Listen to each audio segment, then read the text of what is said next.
तो so guys आज हमारा आज का टॉपिक है आइसोमेरिज्म समवयवता, जो कि बहुत ही इंपॉर्टेंट टॉपिक है। और ये इंपॉर्टेंट किस लिए है? क्योंकि ये 11th क्लास के जो है सब्जेक्ट में आता है, टॉपिक रहता है एक बहुत ही इंपॉर्टेंट, जो कि 12th में भी बहुत इंपॉर्टेंट आता है। और ये जेई मेंस और जेई नेट की प्रिपरेशन में बहुत इंपॉर्टेंट टॉपिक है ये। तो इसको आज हम समझने वाले हैं। तो देखते हैं कि समवयवता क्या होता है। समवयवता के बारे में जानते हैं कि समवयवता आइसोमेरिज्म होता क्या है। तो देखते हैं पहले समवयवता था समवयवी यौगिक क्या होते हैं। तो ऐसे यौगिक जिनके अणुसूत्र समान होते हैं, ऐसे यौगिक जिनके अणुसूत्र समान हो परंतु उनके भौतिक तथा रासायनिक गुणों में अंतर हो। क्या हो? उनके अणुसूत्र एवं यौगिकों में अणुसूत्र समान होते हैं परंतु भौतिक एवं उनके रासायनिक गुणों में क्या होता है? अंतर होता है। यानी उनके जो यौगिक के अणुसूत्र समान होंगे वो अणुसूत्र समान होते हैं। एग्जाम्पल जैसे लिख सकते हैं आप, जैसे हमने लिख लिया C6H12। ठीक है, अब अगर हम इसकी संरचना बनाते हैं तो दो हम संरचना जैसे बनाते हैं तो उनके जो अणुसूत्र होंगे वो समान होंगे और उनकी जो संरचना बनेगी, उनकी जो रासायनिक और भौतिक जो गुण होंगे उनके जो है अलग अलग होंगे। ठीक है, तो अभी इसका हम एग्जांपल भी देखेंगे। बहुत से ऐसे टॉप अणु होंगे जिनका हम एग्जांपल देखते हैं। तो आपने समझा भी समवयवता समवायवी यौगिक क्या होते हैं। समवायवी यौगिक समझ में आ गया आपको, ऐसे यौगिक जिनके अणुसूत्र समान हो एवं तथा भौतिक तथा रासायनिक गुणों में अंतर हो। ठीक है, वह समवायवी यौगिक कहलाते हैं। और देखिए, तथा अणुओं के इस गुण को, जो अणुओं का ये गुण होता है उसे समवयवता कहते हैं। ठीक है, तो क्या होता है कि अणु समान हो परंतु भौतिक एवं रासायनिक गुणों में अंतर हो। ठीक है, तो अणुओं का जो यह गुण होता है उसे समवयवता कहते हैं। ठीक है, समवयवता की डेफिनेशन ऐसे आप बनाकर लिख सकते हैं कि पहले बताएंगे आप यौगिक क्या होते हैं, उनके गुणों में अंतर होता है, अणुसूत्र समान होते हैं, तो वह उनका जो गुण होता है उसे समवयवता कहते हैं। ठीक है, समवयवता अगर आपको अच्छे समझ में आ गई, समवयवता के प्रकार देख लेते हैं भैया कि समवयवता कितने प्रकार की होती है। ठीक है, देखिए तो समवयवता देखते हैं। एक होती है संरचनात्मक समवयवता और एक होती है त्रिविम समवयवता। संरचनात्मक समवयवता को हम कहते हैं स्ट्रक्चरल आइसोमेरिज्म जिसे, और त्रिविम समवयवता को हम कहते हैं स्टीरियो आइसोमेरिज्म। क्या? Stereo isomerism. तो आज हम जो है डिस्कस करने वाले हैं संरचनात्मक समवयवता के बारे में, स्ट्रक्चरल आइसोमेरिज्म।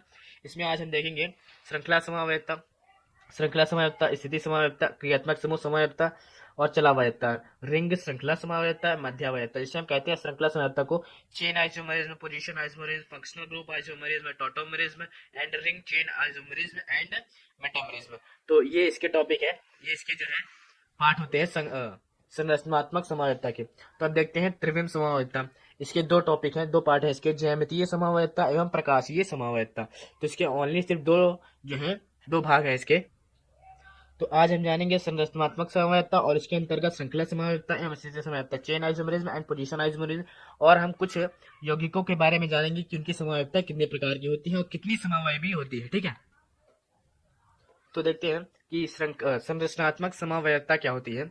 तो ऐसे दो यौगिक जिनके अणुसूत्र समान हो परंतु संरचना में विभिन्नता हो। ऐसे दो यौगिक जिनके अणुसूत्र समान हो परंतु उनकी जो संरचना होती है उसमें भिन्नता हो, इस प्रकार की समवयवता दिखाने वाले यौगिकों को संरचनात्मक समवायवीय यौगिक कहते हैं। ठीक है, सो हम देखते हैं संरचनात्मक समवयवता के जो है उदाहरण कैसे होते हैं। देखिए, तो हमने ले लिया C6H14 ले लिया है। तो इसकी समवयवता के जो है एग्जाम्पल देखते हैं, उदाहरण।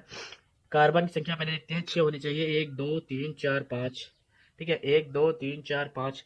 यहाँ पर एक हम और एक 6 कर देते हैं, यहाँ पर 2 हो जाएगा। ठीक है, 6 कार्बन की संख्या 6 हो गई। अब हाइड्रोजन की संख्या 14 देख लेते हैं। ठीक है, 3 2 5 7 9 11 3 14। तो ये एक जो है एक बन जाती है संरचना C6H12 की। इनके अणुसूत्र क्या है? समान है। ठीक, एक संरचना ये बन गई है। और एक संरचना अगर देखें तो जो H3C, 1 carbon 2 carbon 3 carbon 4 carbon 5 और 1 6 कार्बन। इसमें भी कार्बन की संख्या 6 है और हाइड्रोजन में 14 होने चाहिए। 3 5 7 8 8 3 11 11 3 14। तो इसमें भी जो है कार्बन और हाइड्रोजन की संख्या बराबर है परंतु इनकी संरचना में अंतर है। ठीक है, संरचना में अंतर है और इनके जो अनेक भौतिक जो है गुण में अंतर है। ठीक है, देखते हैं, इसकी भी संरचना अलग हो गई, इसकी भी संरचना जो है अलग हो गई। ठीक है, दोनों की संरचना अलग है। और एक और एग्जांपल देखिए, तो इसमें भी देखिए 1 2 3 4 5 6, कार्बनों की संख्या भी 6 है और हाइड्रोजन देख लेते हैं 3 2 5 6 7 8 8 3 11 3 14। इसमें भी कार्बन और हाइड्रोजन की संख्या भी क्या है? बराबर है, C6H14 है। तो इसमें देखिए, इसमें संरचना अलग है, बाकी जो है इनके जो अणुसूत्र हैं, अणुसूत्र क्या है? समान है। तो ये संरचनात्मक समवयवता के उदाहरण हो गए। ठीक है, सो गाइस आपने संरचनात्मक समवयवता देखी, तो उसके फर्स्ट पार्ट में देखते हैं श्रृंखला समवायता, इसे कहते हैं चेन आइसोमेरिज्म। चेन आइसोमेरिज्म को देखते हैं तो ऐसे दो यौगिक जिनके अणुसूत्र समान हो परंतु कार्बन की श्रृंखला में अंतर हो, ठीक है। जिनके अणुसूत्र तो समान होंगे ही बल्कि उनके कार्बन की श्रृंखला में क्या होगा, अंतर होगा, ठीक है। इस प्रकार की समवायता श्रृंखला समवायता कहलाती है। हमने आपको संरचनात्मक समवायता के उदाहरण बताए थे, उसी प्रकार इसके भी हैं। इसमें उदाहरण में देखते हैं ब्यूटेन, ब्यूटेन ले लेते हैं C4H10, इसको देखते हैं पहले। इसमें CH3 CH2 CH2 CH3, इसमें कार्बन की संख्या 4 है और हाइड्रोजन की संख्या 10 है, ठीक है। तो ये नॉर्मल ब्यूटेन हो गया। एक संरचना इसकी ये बन गई है, इसका अणुसूत्र ये है। और इसमें भी देखते हैं 1 2 3 4 कार्बन है और हाइड्रोजन भी 10 है। 3 3 6 9 1 10, हाइड्रोजन का भी सही है। अणुसूत्र इसके भी समान है, बाकी दोनों की संरचना अलग है। इसका N भी नॉर्मल ब्यूटेन बन रहा है तो इसका आइसो ब्यूटेन बन रहा है, ठीक है, आइसो ब्यूटेन बन रहा है। तो इनकी जो है क्या चेन में जो है, चेन में आइसोमर आ गया है, यानी चेन में जो है अलग हो गया है, इनकी चेन अलग हो गई है, चेन में समवायता आ चुकी है, ठीक है। इनके जो है अणुसूत्र समान है, तो जिनकी चेन में अंतर हो और उनके अणुसूत्र समान हो तो वो कौन सी समवायता कहलाएंगे, वो चेन आइसोमेरिज्म यानी श्रृंखला समवायता कहलाएंगे, ठीक है। तो आपने देखा चेन आइसोमेरिज्म हो गया है। तो आप देखते हैं स्थिति या स्थान समवायता, इसे हम कहते हैं पोजीशन आइसोमेरिज्म, पोजीशन आइसोमेरिज्म, ठीक है। तो ऐसे यौगिक जिनके अणुसूत्र एवं श्रृंखला समान हो, यानी जिनके अणुसूत्र और श्रृंखला जो होगी वो समान होगी तथा केवल उनकी स्थिति में विभिन्नता होगी, यानी उनकी स्थिति में केवल भिन्नता होगी, तो इस प्रकार की समवायता स्थिति या स्थान समवायता कहलाती है। यानी उनके यौगिक क्या हो, यौगिक जो है वही हो, उनके अणुसूत्र सही हो, उनकी श्रृंखला जो हो वो भी समान हो, परंतु केवल उनकी केवल स्थिति में जो है भिन्नता आ जाए, यानी स्थिति अलग हो जाए, चेंज हो जाए, ठीक है। इसका एग्जांपल देखते हैं पेंटेन C5H12। तो इसके देखते हैं 1 2 3 4 5 पेंटेन है, एन पेंटेन। हाइड्रोजन आपको हम बैलेंस कर लीजिएगा, ठीक है। उसके बाद एक दूसरी इसकी संरचना देखते हैं 1 2 3 4, इसकी जो है श्रृंखला सही है, बाकी इसकी चेन में अंतर आ गया है, यानी इसकी पोजीशन में अंतर आ गया। यहाँ पर एक जो कार्बन था वो अब इस कार्बन के यहाँ पर आ गया, इसकी जो स्थिति है, स्थिति क्या हो गई है, चेंज हो गई है, ठीक है। ये नॉर्मल पेंटेन हो गया और ये क्या हो गया, 2 मेथिल ब्यूटेन। यहाँ से स्टार्ट करेंगे तो 2 पे 2 मेथिल, यहाँ पर CH3 है इसलिए मेथिल कहते हैं इसे। कोई भी ब्रांच लग जाती है तो इल जो है लग जाता है, ठीक है।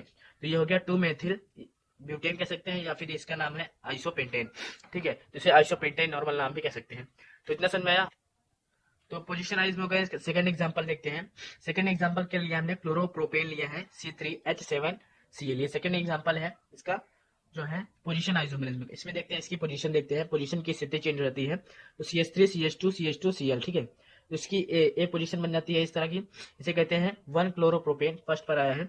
और एक सेकंड क्या बनती है, CH3 CH CH3 और एक यहाँ पर क्लोरीन लगा दिया गया, तो यहाँ पर 2 क्लोरोप्रोपेन बन गया, ठीक है। चाहे यहाँ से स्टार्टिंग करे काउंटिंग, चाहे यहाँ से स्टार्टिंग करे, पर यहाँ 2 क्लोरोप्रोपेन ही बनेगा, ठीक है। तो इसके दो जो है दो समवायवी यौगिक बन चुके हैं, ठीक है। तो ये कौन सा आइसोमेरिज्म है, पोजीशन। इसकी जो है पोजीशन में देखिए इसके अंतर आ गया है, ये क्लोरीन यहाँ पर लगा हुआ था फर्स्ट पर, अभी यहाँ पर सेकंड पर आ गया है, ठीक है। तो इसकी पोजीशन में क्या आ गया है, अंतर आ गया। तो अब हमको कुछ ऐसे यौगिक बताएंगे, कुछ ऐसे एल्केन में जो है कुछ ऐसे यौगिक बताएंगे जो जिनकी समवायवियों की संख्या आपको बताएंगे। कुछ यौगिक बताएंगे उनके समवायवियों की संख्या बताते हैं। देखते हैं ये है एल्केन के जो है कुछ लिए हैं हमने अणु, और ये जो यौगिक लिए हैं और ये समवायवियों की संख्या हमने लिख दी है, ठीक है। देखते हैं पहले C4H10 ब्यूटेन जो है, ब्यूटेन के कुल कितने समवायवी बनेंगे, 2 समवायवी बनेंगे। और पेंटेन के 3 समवायवी, हेक्सेन के 5 समवायवी, हेप्टेन के 9 समवायवी, ऑक्टेन के 18 समवायवी, नोनेन के 35 समवायवी, ठीक है। और डेकेन के कुल 75 समवायवी बनेंगे। अगर आपको विश्वास नहीं होता तो आप बना के ट्राई कर सकते हैं, पर हमें ऐसे कहीं क्वेश्चन में जो है, कहीं भी क्वेश्चन में ऐसे पूछा नहीं जाता, मतलब ऐसे बनाने के लिए नहीं कहा जाता, सिर्फ आपसे ऑब्जेक्टिव पूछा जाता है। इसमें सिर्फ आपको जो है ऑब्जेक्टिव में पूछा जाता है कि मान लीजिए पूछ लिया कि हेक्सेन के जो है कितने समवायवी बनेंगे, नोनेन के कितने समवायवी, सिर्फ आपसे ऐसे पूछा जाता है। तो आपको जो है ऐसे बनाना नहीं है। अगर आप ट्राई कर सकते हैं, जैसे पहले आप हेप्टेन के बनाने की कोशिश कर लीजिए, इसके 9 बनाइए, तो ठीक है। अगर आपको वीडियो पसंद आए लाइक शेयर कमेंट जरूर कीजिएगा। धन्यवाद।